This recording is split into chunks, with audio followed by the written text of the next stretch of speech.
नमस्कार दोस्तों, हरिओम स्टडी में आपका स्वागत है। इस वीडियो में प्रश्न 1 का हल करेंगे। बिना लंबी विभाजन प्रक्रिया किए बताइए कि निम्नलिखित परिमेय संख्याओं के दशमलव प्रसार शांत है या अशांत आवर्ती।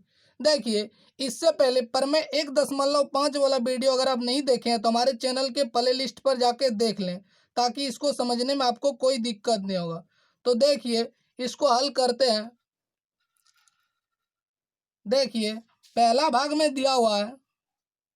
देखिए, 13/3125 यानी 3125। देखिए, ये P/Q के रूप में है, ठीक है। यानी ये क्या है, अंश है, ठीक है, और ये है हर। तो देखिए, हर यानी Q, इसका अभाज्य गुणनखंडन, देखिए अभाज्य गुणनखंडन इस रूप में होना चाहिए, यानी 2 पर पावर n और 5 पर पावर m। देखिए, हर यानी Q का अभाज्य गुणनखंडन इस रूप में होगा तो इसका दशमलव प्रसार शांत होगा। देखिए, जहां n और m ऋणेतर पूर्णांक, देखिए ऋणेतर पूर्णांक क्या होता है, इसको बोलेंगे अऋणात्मक पूर्णांक, यानी माइनस वाला छोड़ के, ठीक है। आप पूर्ण संख्या भी बोल सकते हैं, ठीक है, यानी पूर्ण संख्या जहाँ n और m पूर्ण संख्या हो। तो अगर देखिए, हर का अभाज्य गुणनखंडन इस रूप में होगा तो दशमलव प्रसार शांत होगा, ठीक है। देखिए, हर यानी Q, देखिए अंश और हर के रूप में P/Q के रूप में।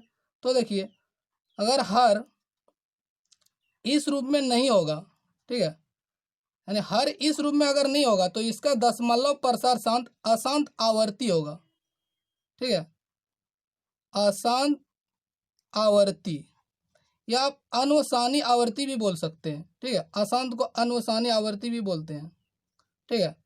अब देखिए, इसको थोड़ा समझ लेते हैं, अभाज्य गुणनखंडन क्या होता है, ठीक है।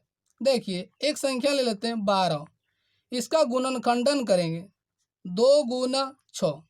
तो देखिए, 12 का ये क्या है, गुणनखंडन, ठीक है, ये 12 का है गुणनखंडन। इसको अभाज्य गुणनखंडन नहीं बोल सकते हैं, क्योंकि देखिए 2 अभाज्य संख्या है, लेकिन यहाँ देखिए 6 अभाज्य संख्या नहीं है, ठीक है। तो देखिए, 12 को इस प्रकार लिख सकते हैं, 2 और 6 को इस तरह, इस देखिए इसको तोड़ देंगे, यानी लिख देंगे 2 गुना 3। तो ये हो गया अभाज्य गुणनखंडन। देखिए, ये अभाज्य संख्या, ये भी अभाज्य, ये अभाज्य संख्या है, तो इसको बोलेंगे अभाज्य गुणनखंडन। देखिए, गुणनखंडन क्या होता है, यानी गुणनखंड को देखिए, 2 क्या है, 2 12 का एक गुणनखंड है और 6 भी 12 का एक गुणनखंड है। तो गुणनखंड को गुणनफल के रूप में लिखना क्या होता है, गुणनखंडन होता है, ठीक है। तो ये हो गया अभाज्य गुणनखंडन, ठीक है।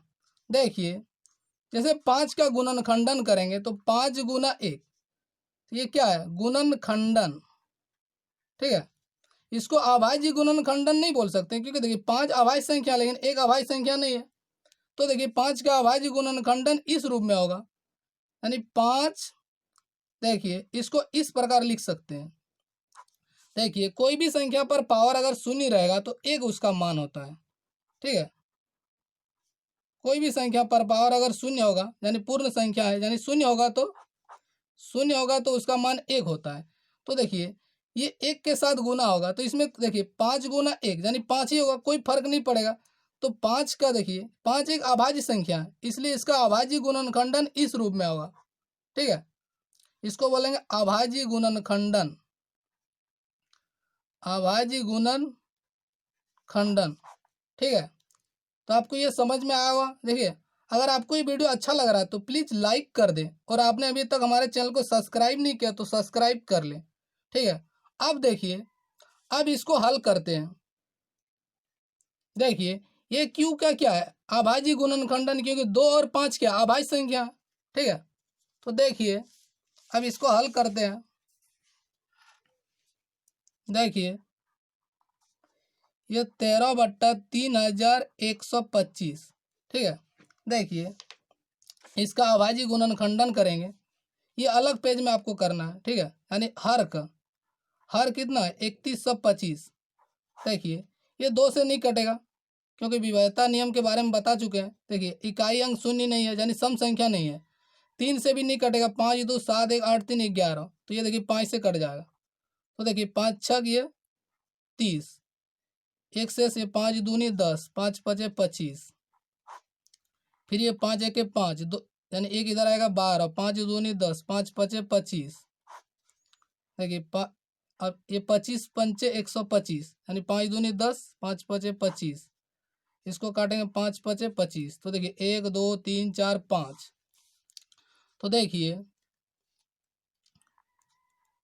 यानी हर का अभाज्य गुणनखंडन यहाँ किए, यानी इसको इस रूप में लिख सकते हैं। देखिए 5 गुना 5 गुना 5 गुना 5 गुना 5, देखिए 1 2 3 4 5, इसको ऐसे लिख सकते हैं, यानी 5 पर पावर 5। ठीक है, देखिए तो देखिए अभी क्या बताएं इसमें। देखिए हर इस रूप में होना चाहिए, इस रूप में जहाँ n और m पूर्ण संख्या हो। ठीक है, तो इस रूप में यहाँ नहीं है।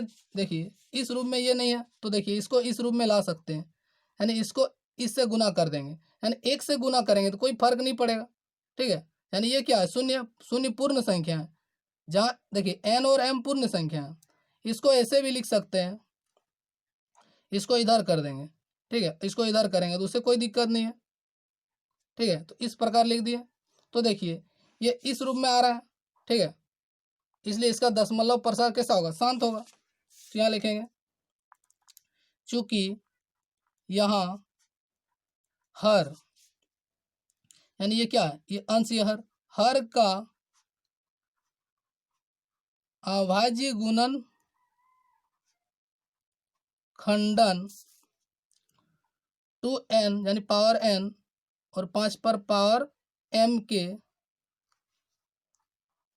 रूप का है, जहाँ n और m पूर्ण संख्या, आप या तो ऋणात्मक पूर्णांक भी बोल सकते हैं, जहाँ n और m पूर्ण संख्या है। ठीक है, देखिए चूंकि यहाँ हर का अभाज्य गुणनखंडन इतना के रूप का है, जहाँ n और m, यानी देखिए n और m, देखिए यानी n ये है, ये m है, तो ये पूर्ण संख्या है इतना के रूप का, जहाँ n और m पूर्ण संख्या, इसलिए 13/3125 इतना का दशमलव प्रसार शांत होगा। ठीक है, तो इस प्रकार आपको हल करना है। ठीक है, ये पहला भाग हल हो गया। अब देखिए दूसरा भाग को हल करते हैं। देखिए दूसरा भाग में क्या दिया हुआ है, देखिए 8, तो इसका अभाज्य गुणनखंडन करेंगे तो इस रूप में होगा। देखिए 8 का अभाज्य गुणनखंडन, 2 चौके 8, 2 दूनी 4, देखिए इस रूप में आएगा। ठीक है, तो देखिए ये 2 गुना 2 गुना 2 इस रूप में हो गया। तो देखिए इसको इस प्रकार लिख सकते हैं, 17 पर यहाँ देखिए, यानी 2 पर पावर 3, 17 बटा इतना। अब देखिए 5 पर पावर 0 लिख देंगे। ठीक है, ताकि देखिए इसको इस रूप में लाना है, देखिए इस रूप में ले आए। ठीक है, यानी देखिए 5 पर पावर 0 यानी 1, इसको 1 से गुना करेंगे तो कोई फर्क नहीं पड़ेगा। तो देखिए यहाँ लिखेंगे चूंकि यहाँ हर का अभाज्य गुणनखंडन 2 पर पावर n, 5 पर पावर m के रूप का है, जहाँ n और m पूर्ण संख्या है। ठीक है, इसलिए 17/8 यानी इतना का दशमलव प्रसार शांत होगा। ठीक है, देखिए इसका हर का अभाज्य यानी q, ये हर है, यानी पी बटा क्यू के रूप में, यानी क्यू क्यू अगर इस रूप में है तो इसका दशमलव प्रसार शांत होगा, इसलिए इतना का दशमलव प्रसार शांत है या शांत होगा भी लिख सकते हैं, कोई दिक्कत नहीं है। ठीक है, तो इस प्रकार ये 2 भाग हल हो गया। आप देखिए तीसरा भाग, देखिए समय बचाने के लिए इसको पहले लिख लिए। देखिए देखिए हर का अभाज्य गुणनखंडन के इस रूप में आया। देखिए अब देखिए इसमें अगर हम इसको देखिए इस रूप में लिख दिए, यानी 2 पर पावर शून्य, यानी शून्य 1 से गुना करेंगे तो कोई फर्क नहीं पड़ेगा, लेकिन फिर भी देखिए ये दोनों अतिरिक्त यहाँ हो रहा है। ठीक है, तो लिखेंगे चूंकि हर का अभाज्य गुणनखंडन इतना के रूप का नहीं हो, केवल इसी रूप में होना था। ठीक है, अगर इसी रूप में आएगा तब शांत होगा, लेकिन यहाँ ये अतिरिक्त आ रहा है। ठीक है, तो लिखेंगे जहाँ एन और एम पूर्ण संख्या है। ठीक है, इसलिए इतना का दशमलव प्रसार अशांत आवर्ती होगा। ठीक है ना। देखिए अगर इस रूप में, देखिए इस रूप में होगा तो शांत होगा, लेकिन इस रूप में आ रहा, यानी इस रूप में नहीं आ रहा, यहाँ कुछ अतिरिक्त है। ठीक है, तो लिखेंगे यहाँ दशमलव प्रसार अशांत आवर्ती होगा। अब देखिए चौथा भाग 15 वाटा इतना।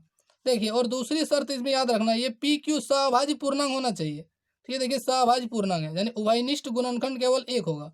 इसमें भी देखिए उभयनिष्ठ गुणनखंड केवल एक होगा।